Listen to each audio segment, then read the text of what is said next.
Hello साथियों, नमस्कार। आप सभी का स्वागत है विज्ञान विचार के इस चैनल पर। तो आज का जो हमारा सेशन है, आज का जो टॉपिक है वह है पीएच मतलब अम्ल व क्षारक की प्रबलता के बारे में, पीएच के बारे में। तो हम पीएच क्या होता है, इसका स्केल के बारे में और दैनिक जीवन में पीएच के महत्व के बारे में पढ़ेंगे आज के इस टॉपिक में। तो चलिए स्टार्ट करते हैं। तो सबसे पहले देखिए क्या है अम्ल व क्षारक की प्रबलता। अब देखो, अगर कोई भी अम्ल व क्षारक प्रबल कैसे होगा, अगर वो जितने H प्लस अम्ल और क्षारक की प्रबलता निर्भर करती है उनके H प्लस और OH माइनस आयन की सांद्रता पर निर्भर करती है। तो यहाँ पर देखो सबसे पहले हम कि कोई भी क्षारक या उसकी अम्ल है, उसकी जो प्रबलता है वो निर्भर करती है H प्लस आयन या OH माइनस आयन पर निर्भर करती है। इन दो आयन पर निर्भर करती है कि कोई भी अम्ल प्रबल होगा या कोई भी क्षारक प्रबल होगा, वो निर्भर करती है इन आयनों की सांद्रता पर। इन आयनों की सांद्रता पर निर्भर करता है कि किसी क्षारक, तो इसमें हम लिख सकते हैं कि किसी क्षारक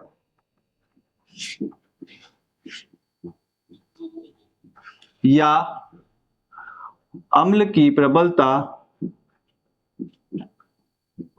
प्रबलता किस पे निर्भर करती है? H प्लस या OH माइनस प्रबलता उसके द्वारा उत्पन्न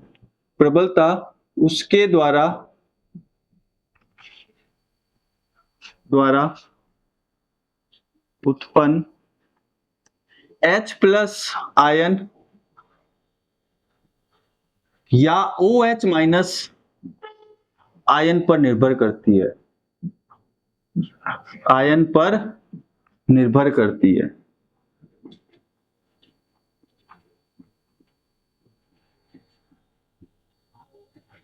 देखो, कोई भी अगर अम्ल प्रबल होगा या कोई भी क्षारक प्रबल होगा, वो निर्भर करता है आपके H प्लस आयन या OH माइनस आयन पर, उसकी सांद्रता पर निर्भर करता है। अब देखो इसको कैसे कोई भी अम्ल कितना प्रबल है या कितना क्षारक कितना प्रबल है, इसके लिए हम क्या यूज करते हैं, एक सार्वत्रिक सूचक का उपयोग किया जाता है कि कोई भी अम्ल व क्षारक की प्रबलता है, हम एक सार्वत्रिक सूचक के द्वारा उसको ज्ञात करते हैं कि तो अम्ल व क्षारक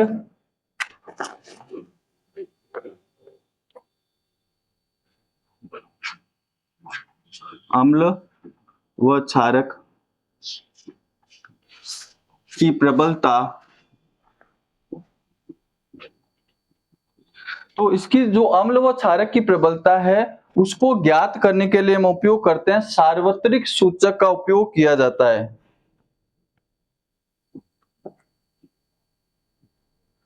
प्रबलता हम एक सार्वत्रिक यूनिवर्सल इंडिकेटर, सार्वत्रिक सूचक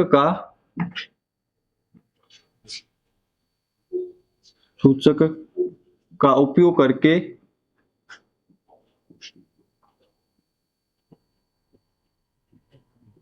ज्ञात करते हैं।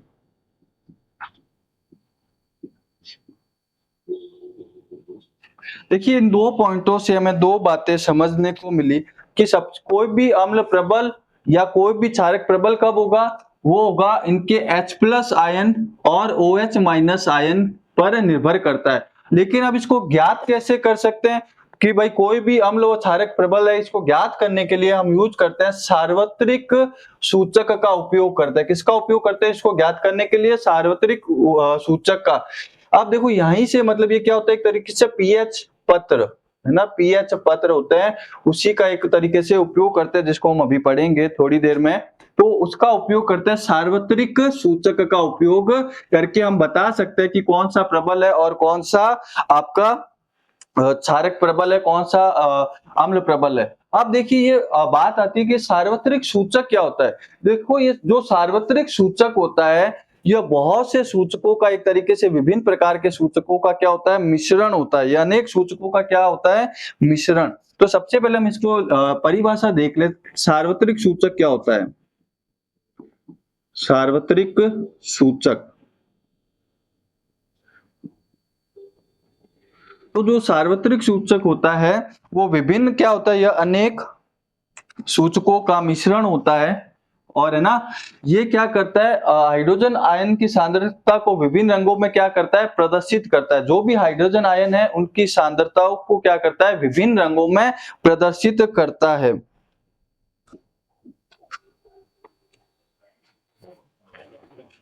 यह अनेक सूचकों का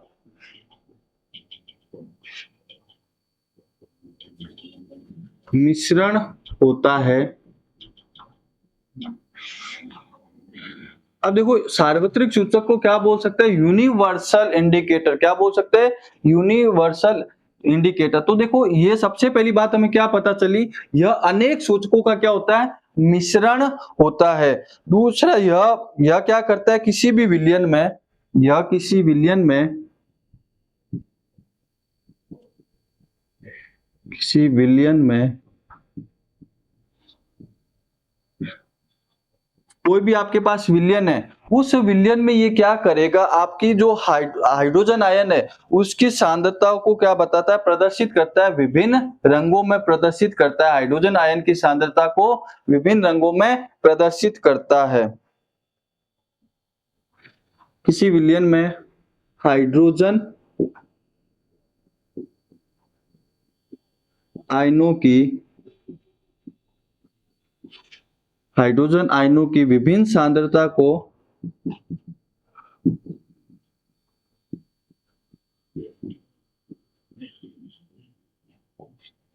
जो भी विभिन्न सांद्रता है हाइड्रोजन आयन की, वह उसको क्या करता है, विभिन्न रंगों में प्रदर्शित करता है। आप देखो, इसमें आपको बुक में जाके देखोगे ना, तो ये वो पीएच स्केल उसमें अलग अलग कलर से ऐसे दे रखा होगा। यानी कि स्केल क्या कर रहा है, आपके जो हाइड्रोजन आयन है उनको अलग अलग रंगों में ये क्या करता जा रहा है, प्रदर्शित करता जा रहा है।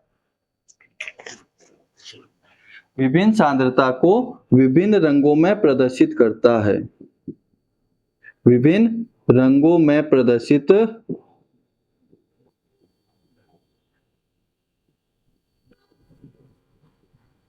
करता है। तो देखो, जो भी सबसे पहले हमारे पास, अब देखो ये सार्वत्रिक सूचक क्या हो गए, विभिन्न सूचकों का क्या है, मिश्रण होता है। अब ये हाइड्रोजन आयन है, उसकी जो विभिन्न सांद्रताएं होती है, हाइड्रोजन आयन की विभिन्न सांद्रताओं को क्या करता है, विभिन्न रंगों में यह प्रदर्शित करता है। विभिन्न रंगों में यह क्या करेगा, प्रदर्शित करेगा। अब हम बढ़ेंगे पीएच स्केल के बारे में। देखो, पीएच स्केल क्या होता है, कोई भी विलयन है, पीएच स्केल के बारे में देखते हैं। कोई भी आपके पास मान लो विलयन है, उस विलयन में हाइड्रोजन आयन की सांद्रता को ज्ञात करने के लिए एक स्केल विकसित किया गया, उसी को हम क्या बोलते हैं, पीएच स्केल बोलते हैं। तो सबसे पहले डेफिनेशन हम देख लेते हैं पीएच स्केल के बारे में। पीएच स्केल,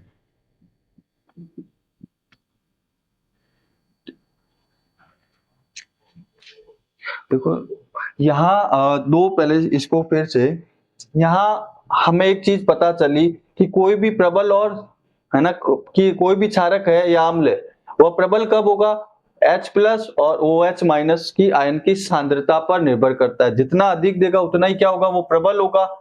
और इसकी प्रबल और अम्ल को ज्ञात करने के लिए हम किसका उपयोग करते हैं, सार्वत्रिक सूचक का उपयोग करते हैं। अब ये सार्वत्रिक सूचक क्या होते हैं, यह अनेक सूचकों का मिश्रण होता है, ठीक है। यह किसी विलयन में हाइड्रोजन आयन की विभिन्न सांद्रता को विभिन्न रंगों में प्रदर्शित करता है। कहने का मतलब है कि जो भी आपके हाइड्रोजन आयन है, तो उनको विभिन्न आयनों की सांद्रता क्या होगी, भिन्न भिन्न होगी, तो उनको अलग अलग रंगों में प्रदर्शित करता है। और स्केल, देखो ऐसे पत्र आते हैं, उस पत्र पर ये पूरा बना हुआ होता है, तो हमें पता चल जाता है कि अच्छा ये कलर है तो ये आएगा, ये इतना अम्लीय होगा। तो वो अलग अलग से आपके पीएच पत्र आते हैं, उस पत्र की सहायता से हम इसको पता कर सकते हैं। अब देखो, जो पीएच स्केल होता है वो क्या होता है, कोई भी विलयन है, उस विलयन में आपको हाइड्रोजन आयन की सांद्रता ज्ञात करनी है, तो उसके लिए हम किसका उपयोग करते हैं, पीएच स्केल। यानी कि एक तरीके से पीएच स्केल क्या करता है, हाइड्रोजन आयन की सांद्रता ज्ञात करता है। पीएच स्केल क्या करता है, हाइड्रोजन आयन की सांद्रता को ज्ञात करता है किसी भी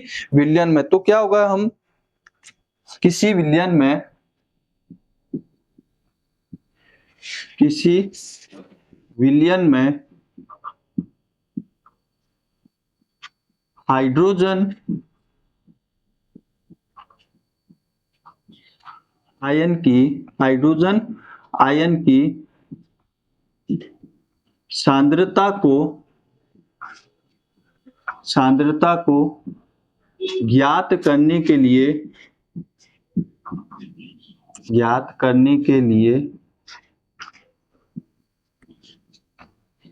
एक स्केल विकसित किया गया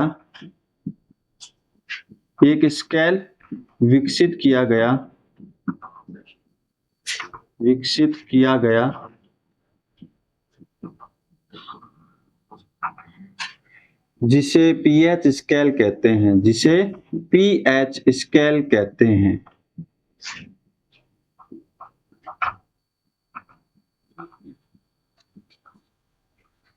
देखो सिंपल सा क्या है पीएच स्केल, जो हाइड्रोजन आयन की सांद्रता को ज्ञात करता है वही क्या है, पीएच स्केल है। आपके पास कोई भी विलयन है और आपको उस विलयन में हाइड्रोजन आयन की सांद्रता ज्ञात करनी है तो हम क्या करेंगे, पीएच स्केल का उपयोग करेंगे। अब यहां पर देखो जो पीएच स्केल है, इस पीएच स्केल में जो पी है, पी का अर्थ होता है पुषांश और जिसका हिंदी में अर्थ होता है शक्ति। तो जो पी है वो सूचक किसका है, पीएच स्केल में या पीएच में पी सूचक है पुषांश का,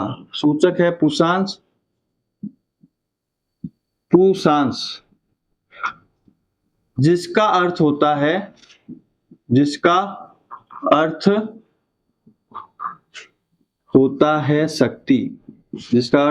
शक्ति।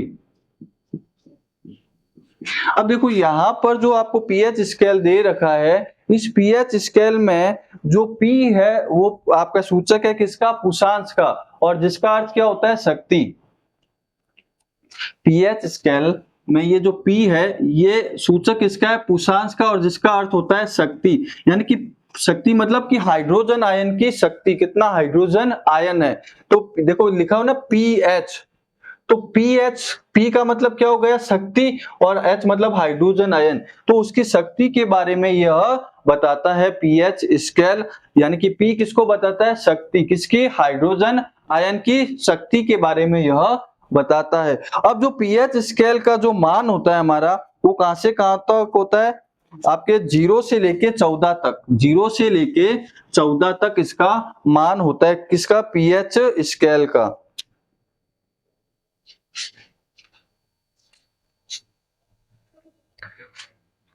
तो अगला देखो पीएच स्केल से सामान्यतः 0 से 14 तक पीएच ज्ञात कर सकते हैं। कहां से कहां तक, 0 से 14 तक आप इसकी वैल्यू होती है, पीएच स्केल का जो होती है 0 से 14 तक के पीएच ज्ञात कर सकते हैं। याद रखना 0 से 14 तक, 0 से 14 तक हम पीएच ज्ञात कर सकते हैं। अब यहां पर देखो सबसे पहले मैं पीएच क्या हुआ, जो हाइड्रोजन आयन की सांद्रता को बताए, यानी कि कोई भी विलयन में कितने हाइड्रोजन है उसकी आयन की सांद्रता को बताने के लिए किसका उपयोग करते हैं, पीएच स्केल का। और पीएच स्केल में पी किसका, किसका सूचक है, आपका पुषांश का, जिसका अर्थ होता है हिंदी में क्या, शक्ति, यानी कि हाइड्रोजन आयन की शक्ति के बारे में बताता है। अब हमारे पास 3 है, देखो अगर कोई भी विलयन है वो अम्लीय है तो उसका पीएच मान कितना होता है, 7। अगर मान लो सॉरी उदासीन विलयन का, अम्लीय नहीं उदासीन विलयन का, जो उदासीन विलयन होता है ना उसका पीएच मान होता है, उदासीन विलयन का पीएच मान कितना होता है, उदासीन विलयन का पीएच होता है 7। और जो अम्लीय विलयन है उसका होता है 7 से कम। अम्लीय विलयन का कितना होता है, 7 से कम। अम्लीय विलयन का पीएच कितना होता है, 7 से कम। कहने का मतलब है अगर कोई भी विलयन आपका उदासीन होगा, उदासीन है तो इसका मतलब उसका पीएच मान कितना होगा, 7 होगा। और अगर कोई भी विलयन अम्लीय है तो कैसे पता, उसका पीएच मान जो होगा वो 7 से कम होगा। अगर आपके पास अम्लीय विलयन है तो उसका पीएच मान कितना होगा, 7 से कम होगा। अगर क्षारकीय विलयन है, क्षारीय विलयन है, तो उसका पीएच मान 7 से अधिक होगा। क्षारीय विलयन का जो पीएच मान है वो कितना होगा, 7 से अधिक। यानी कि क्षारीय विलयन का पीएच कितना होता है, 7 से अधिक। क्षारीय विलयन का कितना होता है, 7 से अधिक होता है। क्षारीय विलयन का पीएच मान 7 से अधिक होता है। अब यहां पर देखिए, जैसे कि हमारे पास एक, मान लेते हैं कि यहां दे रखा है पीएच स्केल,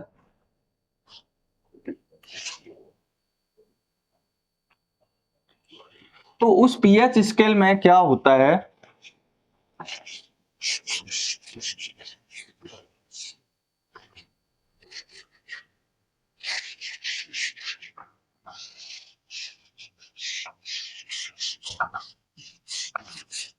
मान लेते हैं हमारे पास ऐसा कुछ पीएच स्केल है इस तरीके से,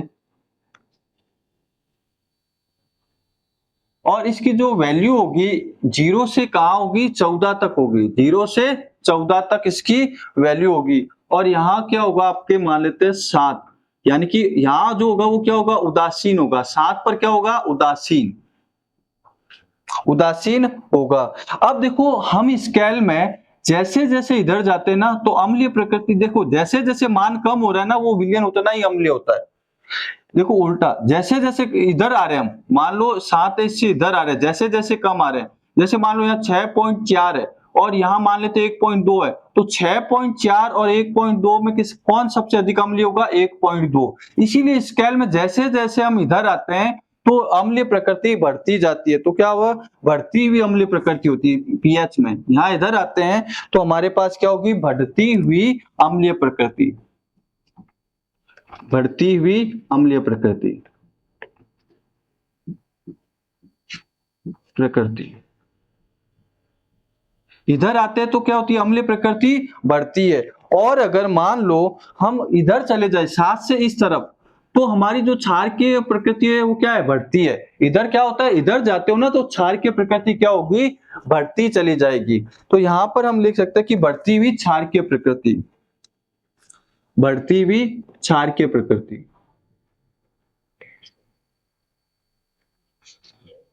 क्षारकीय प्रकृति, बढ़ती हुई क्षारकीय प्रकृति। देखो दो चीज ध्यान रखिए कि ये स्केल 0 से 14 तक हम देखा, बीच में क्या हुआ, 7 पर विलयन कैसा होता है हमारा, उदासीन होता है। कैसा होता है, उदासीन होता है। और इस स्केल के 7 के जब हम जैसे जैसे इधर इधर इधर इधर आते रहेंगे तो हमारी अम्लीय प्रकृति क्या होती जाएगी, बढ़ती जाएगी। जितना कम होगा उतना ही वो अम्लीय होगा। और इसमें क्या होती है, क्षार की प्रकृति इधर जितना जाता है उतना बढ़ती चली जाती है। इसीलिए यहाँ पर देखो जो H प्लस आयन होता है, यहाँ पर हम अगर देखें तो यहाँ पर H प्लस आयन की जो सांद्रता है, यहाँ पर H प्लस आयन की सांद्रता क्या होती है, अधिक होती है। और इधर जो आपके H प्लस आयन की सांद्रता है वो क्या होती है, कम होती है इस तरफ। तो अगर हम इधर क्या होता है H प्लस और इधर आपके क्या होता है OH माइनस क्षार के, तो देखो इधर आप आओगे तो हमारी क्या होगी, H प्लस आयनों की सांद्रता में क्या होती चली जाती है, कमी होती जाती है इस तरफ। और उस तरफ क्या होती चली जाती है, आपकी इस तरफ कमी होती चली जाएगी H प्लस आयनों की सांद्रता में, है ना। तभी तो क्षार क्या होगा, H प्लस आयन क्या होंगे, कम होंगे। जैसे जैसे जाओगे कम होते, और इधर जाओगे तो H प्लस क्या होगा, बढ़ता चला जाएगा। तो हमें कुछ देखो आपको दे रखा है, कुछ पदार्थों में आपको याद रखना है।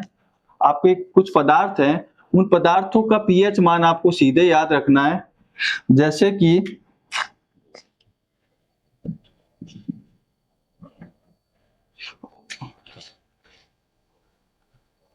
और उसका पीएच मान आपको याद रखना है। जैसे सबसे पहले हमारे कौन सा, जठर रस, तो जठर रस का जो पीएच मान होता है वो कितना होता है आपके 1.2। जठर रस जो कि हमारे अमाशय में जठर ग्रंथि होती है, वो जठर ग्रंथि क्या करती है, इसको स्त्रावित करती है। कितना होता है, 1.2 जठर रस का। जो टेबल बना रहा हूं वो आप ऐसी की ऐसी इसको याद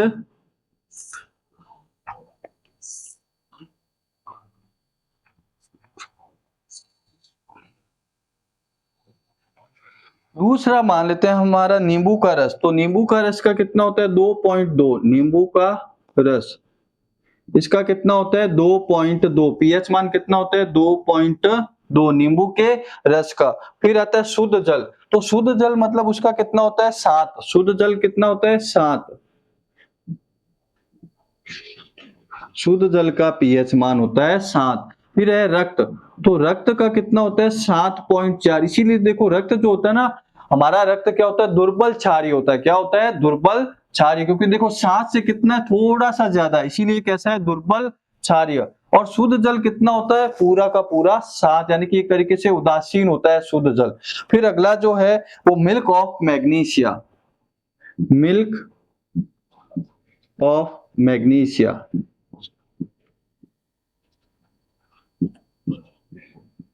जो इसका होता है milk of magnesia, milk of आपके मैग्नीशिया का कितना होता है 10, कितना होता है 10, क्योंकि ये भी क्या होता है दुर्बल क्षारक होता है, ये भी क्या होता है दुर्बल क्षारक, पीछे हमने पढ़ा था। और इसका उपयोग किसमें करते हैं, जो पेट की आपकी अम्लता है उसको दूर करने के लिए इसको उपयोग किया जाता है एंट एसिड के रूप में। फिर आता है सोडियम हाइड्रोक्साइड का विलयन, तो सोडियम हाइड्रोक्साइड के विलयन का पीएच मान क्या होता है पूरा पूरा 14 होता है, कितना होता है 14, सोडियम हाइड्रोक्साइड का विलयन, सोडियम हाइड्रोक्साइड का विलयन, साइड का विलयन, इसका जो पीएच मान होता है वो कितना होता है 14 होता है, कितना होता है 14। तो ये सीधे आपको ऐसे याद रखना पड़ेगा, पेपर में बहुत बार ऐसे पूछा जाता है कि नींबू के रस का पीएच मान कितना होता है ना। फिर जो कोई भी प्रबल अम्ल है या आपका दुर्बल अम्ल है, तो कैसे, अगर हमारा जो अगला टॉपिक है वो है प्रबल अम्ल और दुर्बल अम्ल।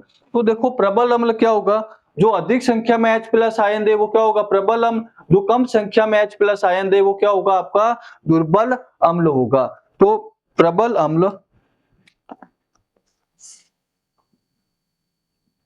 प्रबल अम्ल व दुर्बल क्षार, दुर्बल अम्ल,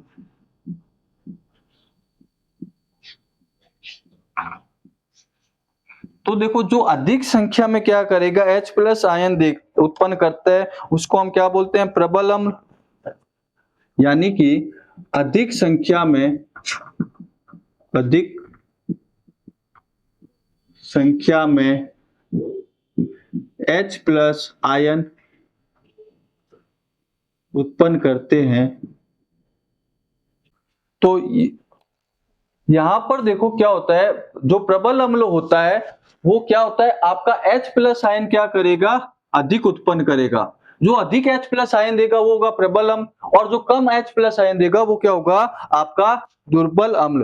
तो जबकि कम H प्लस आयन उत्पन्न करते हैं उन्हें क्या बोलते हैं हम दुर्बल अम्ल, जबकि कम संख्या में या कम H प्लस आयन उत्पन्न करते हैं, आयन उत्पन्न करते हैं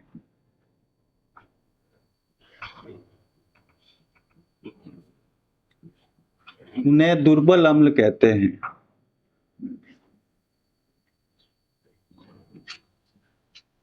सिंपल सा फंडा है इसका, जो अधिक H प्लस देगा वो प्रबल और जो कम देगा वो दुर्बल। फिर देखिए हमारा इसी प्रकार प्रबल क्षारक और दुर्बल क्षारक सेम क्या होगा, जो अधिक संख्या में OH माइनस आयन देगा वो तो क्या होगा आपका प्रबल क्षारक, और जो कम संख्या में देगा वो क्या होगा आपका दुर्बल क्षारक। तो अगला क्या है प्रबल क्षारक, प्रबल क्षारक व दुर्बल क्षारक।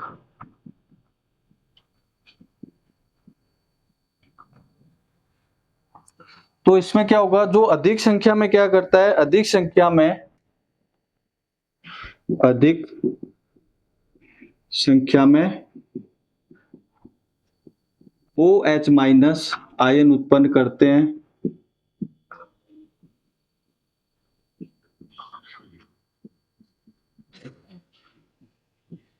उन्हें प्रबल क्षारक कहते हैं।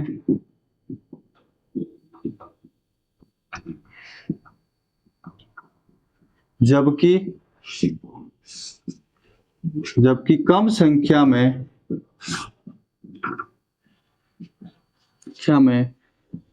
OH माइनस आयन उत्पन्न करते हैं,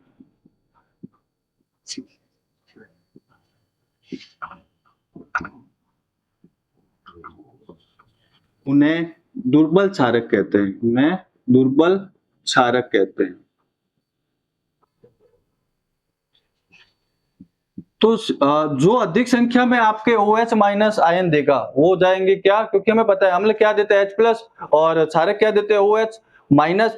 अगर अधिक संख्या में OH माइनस है तो इसका मतलब वो प्रबल क्षारक है, और कम संख्या में इसका मतलब वो क्या है, दुर्बल क्षारक है। जैसे कुछ हम उदाहरण देख लेते हैं इसमें प्रबल अम्ल और दुर्बल क्षारक के।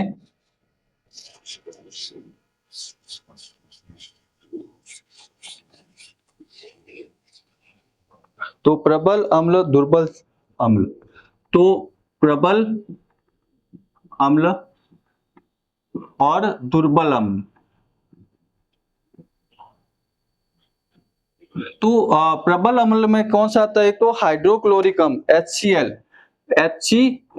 ये क्या होता है, हाइड्रोक्लोरिक अम्ल। हाइड्रोक्लोरिक अम्ल,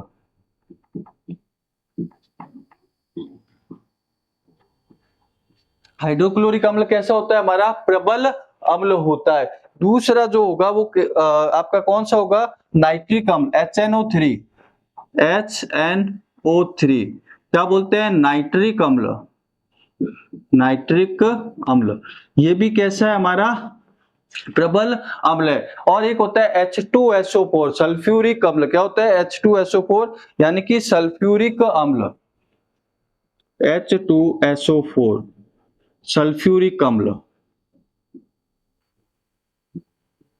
तो ये तीनों ही कैसे हैं हमारे, तीनों ही कैसे हैं, प्रबल अम्ल है। अगर दुर्बल अम्ल की बात करें तो एक आता है हमारा एसिटिक अम्ल यानी कि CH3COOH, जिसको क्या बोलते हैं, एसिटिक अम्ल, CH3COOH एसिटिक अम्ल। ये कैसा है, हमारा दुर्बल अम्ल है। ये नाम आप याद रख लेना। फिर एक हमारा आता है फॉर्मिक अम्ल, HCOOH फॉर्मिक अम्ल। ये फॉर्मिक अम्ल क्या होता है, हमारा दुर्बल अम्ल होता है।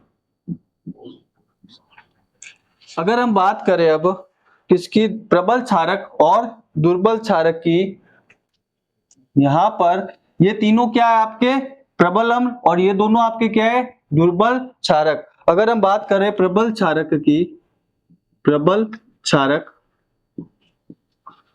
और दुर्बल क्षारक की, तो हमारे पास जो प्रबल क्षारक है वो कौन सा, एक तो आपका sodium hydroxide NaOH sodium hydroxide, sodium hydroxide, hydroxide, sodium hydroxide. ये जो सोडियम हाइड्रोक्साइड है ये कैसा होता है, आपका प्रबल क्षारक होता है। और एक अगला क्या होता है, potassium hydroxide KOH, potassium hydroxide, potassium hydroxide, ये भी कैसा होता है, प्रबल क्षारक। पोटेशियम हाइड्रोक्साइड ये भी कैसा होता है, हमारा प्रबल, ठीक है। फिर होता है कैल्शियम हाइड्रोक्साइड, कैल्शियम हाइड्रोक्साइड भी क्या होता है, हमारा प्रबल क्षारक होता है, कैल्शियम हाइड्रोक्साइड, कैल्शियम हाइड्रोक्साइड। अगर दुर्बल की बात करें तो क्या होता है, एक aluminium hydroxide, aluminium hydroxide, aluminium hydroxide ये कैसा होता है, एल्यूमिनियम हाइड्रोक्साइड आपका दुर्बल क्षारक। फिर बात करें मैग्नीशियम हाइड्रोक्साइड की, तो मैग्नीशियम हाइड्रोक्साइड भी कैसा होता है, दुर्बल क्षारक होता है, मैग्नीशियम हाइड्रोक्साइड, मैग्नीशियम हाइड्रोक्साइड।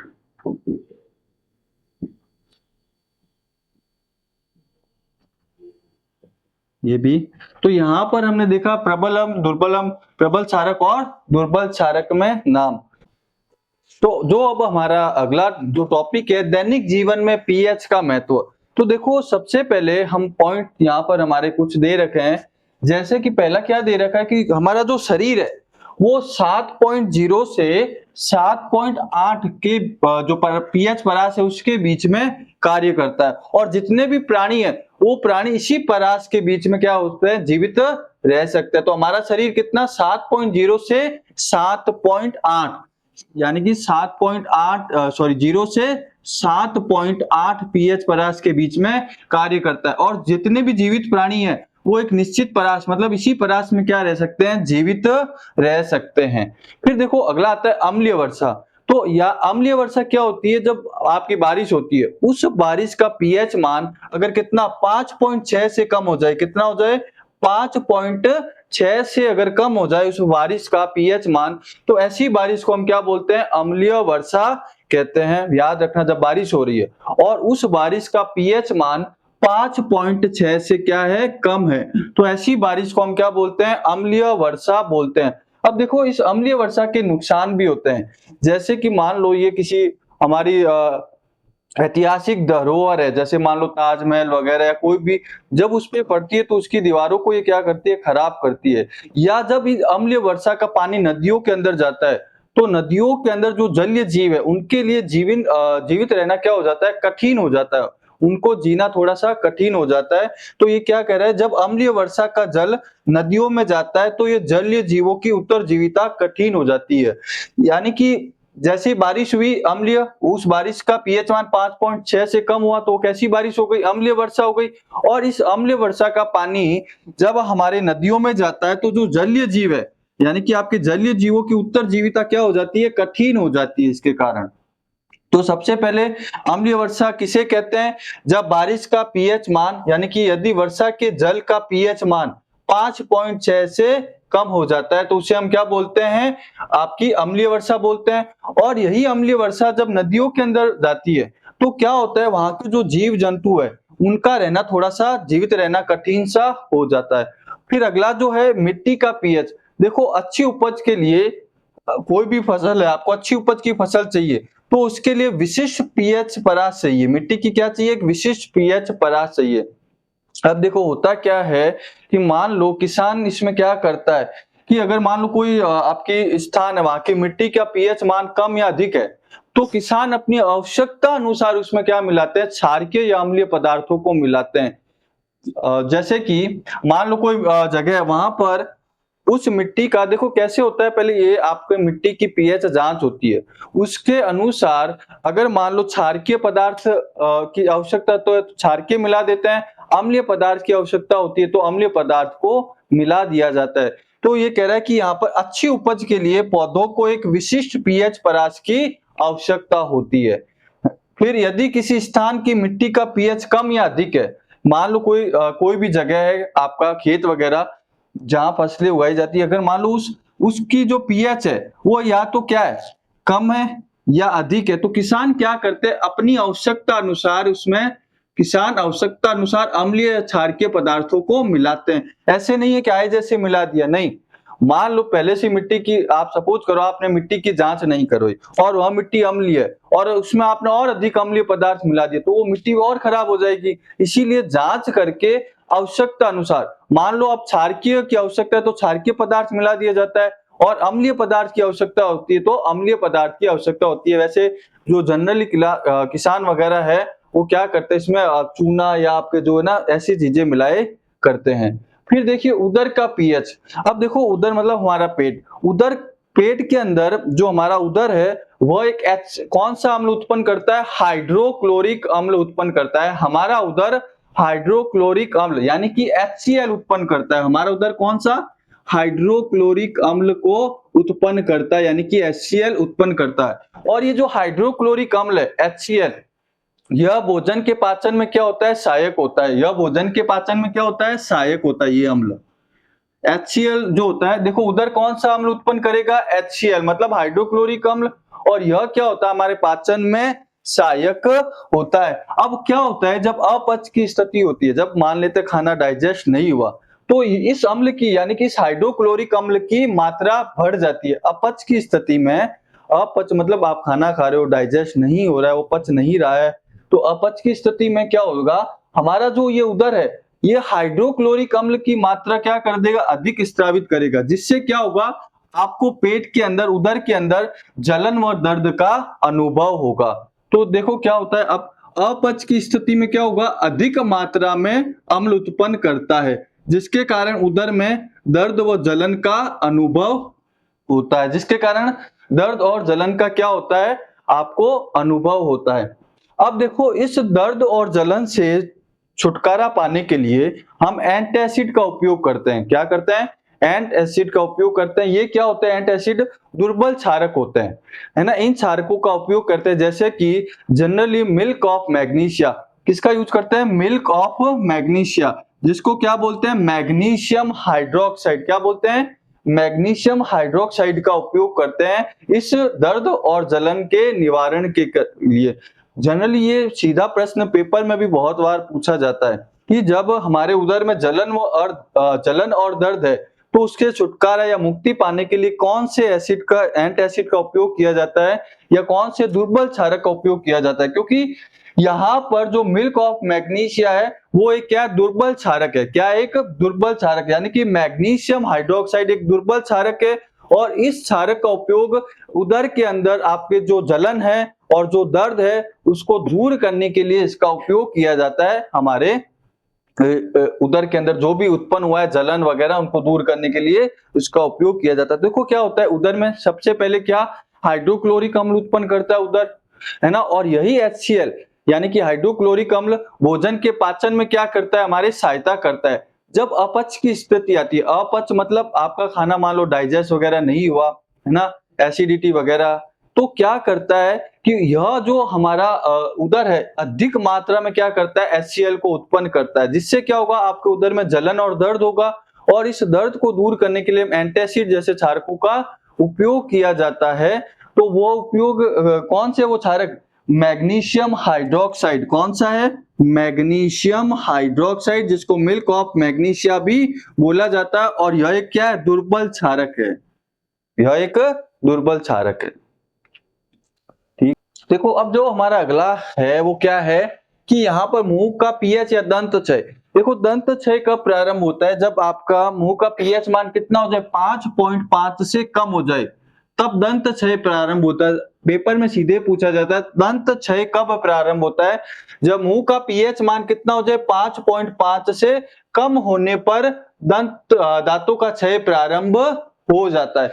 अब देखो यहाँ पर हमारे जो दांतों का इनेमल है, दंत वल्क, इनेमल मतलब जो सफेद सफेद से दांत की जो कोटिंग होती है, वो इनेमल किसका बना होता है, कैल्शियम हाइड्रोक्सी एपेटाइट। किसका बना होता है, कैल्शियम हाइड्रोक्सी एपेटाइट, यानी कि जो दांतों का इनेमल है, जो दांतों का इनेमल है वो बना होता है हमारे कैल्शियम हाइड्रोक्सी एपेटाइट से बना होता है, जो कि शरीर का सबसे कठोरतम पदार्थ होता है। ये जो इनेमल होता है, ये शरीर का क्या होता है, सबसे कठोरतम पदार्थ होता है, क्योंकि ये किसका बना होता है, कैल्शियम हाइड्रोक्सी एपेटाइट से बना होता है। और इसकी विशेषता ये होती है कि जल में घुलता नहीं है। अगर मान लो जल में घुलता तो अभी तक हमारे दांत सारे क्या हो जाते, जल में घुल जाते, लेकिन ये जल में नहीं घुलता। लेकिन होता क्या है इसमें, देखो ये सबसे जो शरीर का क्या है, सबसे कठोर पदार्थ है। ये इनेमल जो है शरीर का क्या है, सबसे कठोर पदार्थ, और बना हुआ किसका, आपका calcium hydroxyapatite, calcium hydroxyapatite का बना होता है, इसका ये बना होता है। और शरीर का क्या होता है, सबसे कठोर पदार्थ होता है, और जो कि जल में नहीं घुलता, ये हमारा जल में नहीं घुलता। लेकिन यहां पर देखिए आपके मुंह का पीएच मान कितना हो जाए, 5.5 से क्या हो जाए, कम हो जाए, 5.5 से मुंह का पीएच मान हो जाए कम, तो क्या होगा, ये संचारित होने लग जाएंगे। क्या होने लग जाएंगे, संचारित। क्यों होता है, देखो मुंह का पीएच मान 5.5 से कम कब होगा, जब मान लो आप खाना खाते हो, तो खाना खाने पर आपके जो भी खाद्य पदार्थ है वो मुंह के अंदर रह जाएंगे, जिससे ये क्या करेंगे, निम्नीकरण होंगे, देखो निम्न आपके मुंह में जो भी बैक्टीरिया वगैरह है वो उन खाद्य पदार्थों का क्या कर देंगे, निम्नीकरण कर देंगे और उससे क्या उत्पन्न होगा, अम्ल उत्पन्न होगा। तो ये देखो सबसे पहली बात इनेमल की ये विषय क्या बात है कि ये जल में नहीं घुलता, जो हमारा इनेमल है जल में नहीं घुलता, लेकिन ये संचारित हो जाते हैं। कैसे हो जाते हैं संचारित, का मतलब सड़ना गलना स्टार्ट हो जाते हैं। कब हो जाते हैं, जब पीएच मान कितना हो जाए 5.5 से कम हो जाए तो ये संचारित होना स्टार्ट हो जाते हैं। अब कैसे होता है ये 5.5 से कम, देखो जब आप देखो मुंह में क्या होते हैं, हमारे बैक्टीरिया उपस्थित होते हैं जो क्या होते हैं भोजन के पश्चात मुंह में अवशिष्ट एवं शर्करा खाद्य पदार्थों का निम्नीकरण करके अम्ल उत्पन्न करते हैं। यानी कि जब हम भोजन करते हैं तो कुछ खाद्य पदार्थ हमारे शरीर में मुंह के अंदर मतलब रह जाते हैं, शरीर नहीं मुंह के अंदर रह जाते हैं, जिससे क्या होगा निम्नीकरण, और उस निम्नीकरण से क्या उत्पन्न होगा, अम्ल उत्पन्न होगा। क्या उत्पन्न होगा, अम्ल। और यह अम्ल उत्पन्न होगा जो कि क्या होगा 5.5 से कम कर देगा। और इसी के उपचार के लिए हम क्या करते हैं, मतलब उपचार बोल सकते हो कि हम मुंह के सफाई के लिए क्षारकीय दंत मंजन का उपयोग करते हैं। मुंह की सफाई के लिए, इसलिए हम जो मुंह की सफाई का यूज करते हैं उसके लिए क्षारकीय दंत मंजन का उपयोग करते हैं। यह दंत मंजन क्या करता है, अम्ल की अधिक मात्रा को उदासीन कर देता है। अम्ल की अधिक मात्रा को क्या करता है, उदासीन। देखो सबसे पहले दंत क्षय कब प्रारंभ होता है, जब मुंह का पीएच मान कितना हो जाए 5.5 से कम हो जाए तो हमारा दंत क्षय प्रारंभ हो जाता है। और जो हमारा इनेमल यानी कि दंत वर्ग जो सफेद कलर का दिखा वो किसका बना होता है, कैल्शियम हाइड्रोक्सी एपेटाइट से बना होता है, ये याद रखना। और ये जो इनेमल है ये जल के अंदर नहीं घुलता, लेकिन ये संचारित हो जाता है। कब संचारित होता है, जब मुंह का पीएच मान 5.5 से क्या हो जाए, कम हो जाए। इसीलिए इसके उपचार के लिए हम क्या करते हैं, क्षारकीय दंत मंजन का उपयोग करते हैं, जिससे अम्ल की अधिक मात्रा को उदासीन किया जाता है। इसीलिए खाने के बाद हमें क्या करना चाहिए, ब्रश करना चाहिए, ताकि हमारे जो भी मुंह की सफाई हो सके और हमारे ये इनेमल सुरक्षित रहे। अब देखो अगला जो है क्या दे रखा है, जो मधुमक्खी है उसके डंक में क्या होता है, अम्ल होता है। अगर मान लो मधुमक्खी ने आप कहीं पर भी डंक मारा तो उस जगह पर मान लो क्या होता है, जलन और दर्द अनुभव होता है। तो उसको दूर करने के लिए हम किसका उपयोग करते हैं, उपचार में हम क्या करते हैं, इसके उपचार में बेकिंग सोडे का उपयोग करते हैं। किसका उपयोग करते हैं, बेकिंग सोडे का। पेपर में आपसे बहुत बार इसके बारे में पूछा भी जाता है कि मधुमक्खी के डंक से जलन और दर्द है उसके उपचार के लिए हम किसका उपयोग करते हैं, बेकिंग सोडे का उपयोग करते हैं। और एक हमारे पास पौधा है नेटल का पौधा, और ये जो नेटल का पौधा होता है इसमें भी क्या पाया जाता है, मेथेनोइक अम्ल पाया जाता है। इसकी पत्तियों में मतलब क्या पाया जाता है, इसमें डंक होता है, उस डंक में क्या पाया जाता है, मेथेनोइक अम्ल। कौन सा होता है, मेथेनोइक अम्ल होता है। और जब ये भी इसकी पत्ती मान लो, इसके उपचार के लिए हम किसका उपयोग करते हैं, डाक की पौधे की पत्तियों का, इसकी डाक की पौधे की पत्ती का उपयोग करते हैं। याद रखना नेटल के पौधे में मेथेनोइक अम्ल होता है। जब मान लो उसका डंक लग जाए या उसकी पत्ती से कुछ हमारे लग जाए डंक वगैरह, तो हम क्या करते हैं, उपचार में एक डाक पौधा आता है, उस डाक पौधे की पत्ती को क्या करते हैं, डंक वाली जगह पर रगड़ते हैं, जिससे हमारा जलन और दर्द से छुटकारा हो जाता है।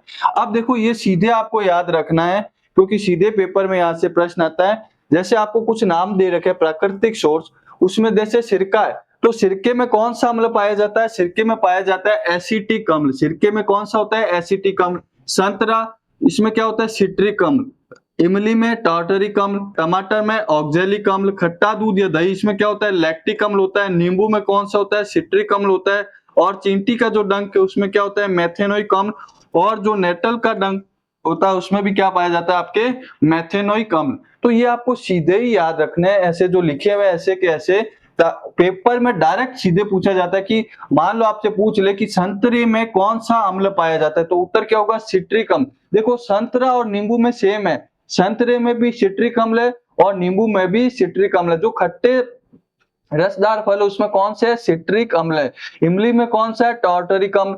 टमाटर में कौन सा है, ऑक्जेलिक अम्ल। खट्टा दूध या दही भी बोल सकते हो, दही में भी कौन सा होता है, लैक्टिक अम्ल होता है। और नेटल का और चींटी, देखो नेटल के डंक में और चींटी का जो डंक है उसमें सेम अम्ल होता है, कौन सा, मेथेनोइक अम्ल और मेथेनोइक अम्ल।